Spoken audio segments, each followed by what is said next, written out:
first, it's time for a little shot in the arm, a little something we're calling vitamin T. We said, who's the most popular person that we could find? The busiest person as well. It's Teresa Tomeo. Good morning, Teresa. Hi, Teresa. Buongiorno. I'm loving that music. It feels like I want to get up and do the Tarantella at 8:16 in the morning, which would not be uncommon for me, as you well know. Okay, we assumed you were doing that. Yeah, we were doing it with you. Good morning to you. How's everybody? Doing great, but I know that your life, Teresa, always busy, but I'm sure as of yesterday morning with the announcement of our Holy Father's passing, that even became a little busier for you.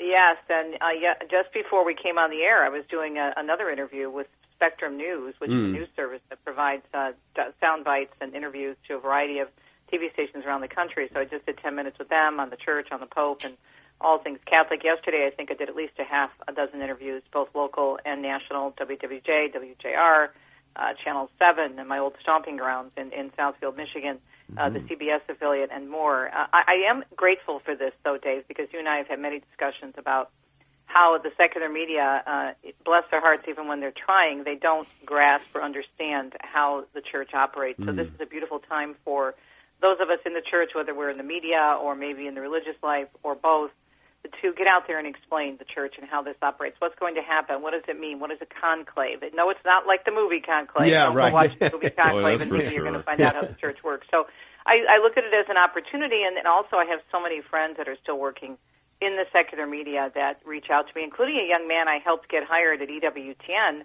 Rodney Harris, who used to work at ABC in Detroit, and now he's working for Spectrum News as quite an important person there. So I've been in the media for so long. I know so many people. It's crazy. Anyway. Well, tell us, you're getting a sense then, Teresa, particularly on how the secular news is covering this. How are you seeing that? Is it a fair shake? Are you seeing a real concern, a real interest in the life, the papacy of Pope Francis? So far, from what I've seen, I think it's fairly balanced. You always have the stories, and with all due respect to the priesthood, the Father James Martin, who go out there and claim that the Pope said this or that about this particular issue without really diving into what he meant. And again, that's why I think it's important for people who do have a platform and who understand the faith or have written and spoken about it, get out there and talk about it now.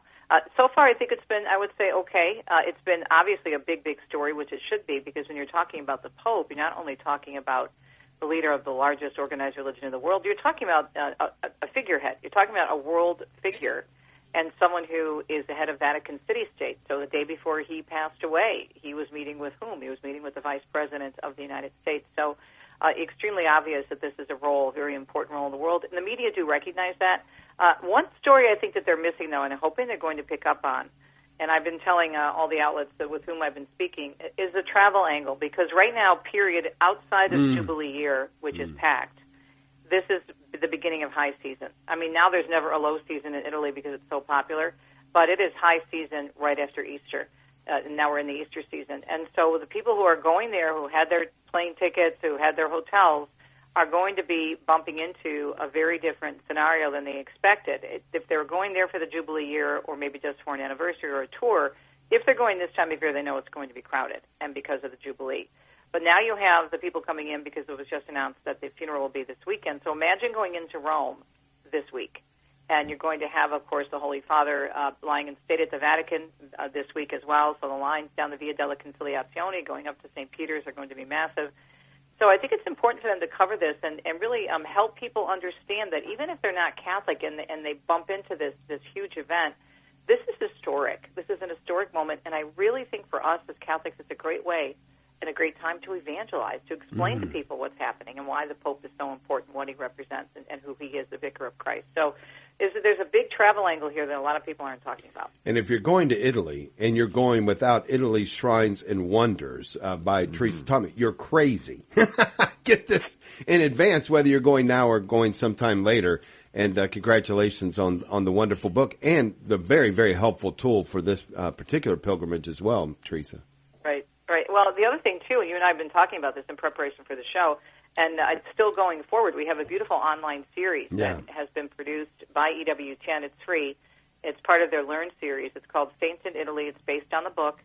and it was filmed all in central Italy. The only thing that wasn't filmed in Italy was the open to the event, which we actually did at the shrine, a beautiful shrine, Dave, with which you're very familiar, in Hansville. So we used that as our backdrop because we know Mother Angelica designed it to look so much like Assisi. So it's a 9-part series, and it's absolutely a thing of beauty. And we dive into the canonization of Carlo Acutis, which was supposed to be this Sunday, this weekend, and has now been postponed indefinitely. So this would be something for which you could sign up for free. You could just go to EWTN.com/Saints in Italy, and you can sign up, get your name on the list, and when it comes out in the next 2 weeks, you'll be the first to get it.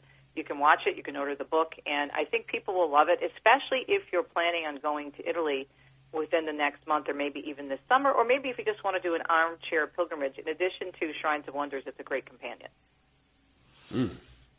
Teresa, you talked earlier about the papal funeral, and that I read this morning that the body will be moved for viewing tomorrow. Is that something? How will that go right up to the funeral? Is that something that anybody who's visiting Rome can just get in line and go into the Vatican? Yes, I mean, absolutely, Pat. They can just go. Now, it'll be a long wait because Pope Francis being such a universal figure, as I mentioned. So the lines will most likely be forming outside of St. Peter's and then along the Via della Conciliazione, that main avenue going up to the church. So I would imagine that it would be a long wait. But if we think about the funerals of, for example, John Paul II, and how many people who weren't even Catholic came to show their respects, just a huge worldwide event. So yes, it is open to the public, and then even after the funeral, there'll be several days, a period of mourning, and then after that, there will be, the cardinals are starting to come in now, obviously for the funeral conclave, and beyond, but then they'll be meeting for the conclave fairly soon. I'm thinking that's going to happen probably within 2 weeks. Normally it's within about 15 days. Okay. Teresa, I know you saw the numbers. The numbers for baptisms this year in the United States in particular, but I'm sure we could look throughout the world as well. Gigantic numbers of people coming into the Catholic Church, 70% increase in some dioceses, 40 to 50% in a lot of dioceses across the country. You have to say that the Holy Father's talk about accompaniment, I'm sure, had something to do with that, but the gigantic percentage of these people are young people. It's crazy. Right. Yeah. Yesterday on Catholic Connection on EWTN, I interviewed Joseph Pierce, and I know a lot of our listeners know who Joseph Pierce is. He's very involved in the culture. He's a convert. It's a dramatic conversion story. He was in prison when in Great Britain when he converted to Catholicism. That's where his journey began. And he was commenting on that very point, Dave, that the majority of the people coming into the church, I believe there's close to 13,000 that came in Great Britain, and then another 10,000 in France. Think about those two countries. How liberal, how extreme they are in terms of their position, in terms of the attacks on the church. I mean, it's just incredible. But we know, what is that old quote, the blood of the martyr is the fruit, the seeds of the church. Amen. I think what's happening is that young people are recognizing the craziness of we baby boomers. Amen. And like, I'm not doing that with my life. I mean, there has got to be something else than what this world is giving us. And they're drawn to the consistency of the teaching. They're drawn to the love they feel, and part of that, as you mentioned, I think is from Pope Francis. So, yeah, I think that's having a huge impact. But this is a great time to be Catholic. So get out there, talk about the faith, and use this beautiful moment as we send the Pope off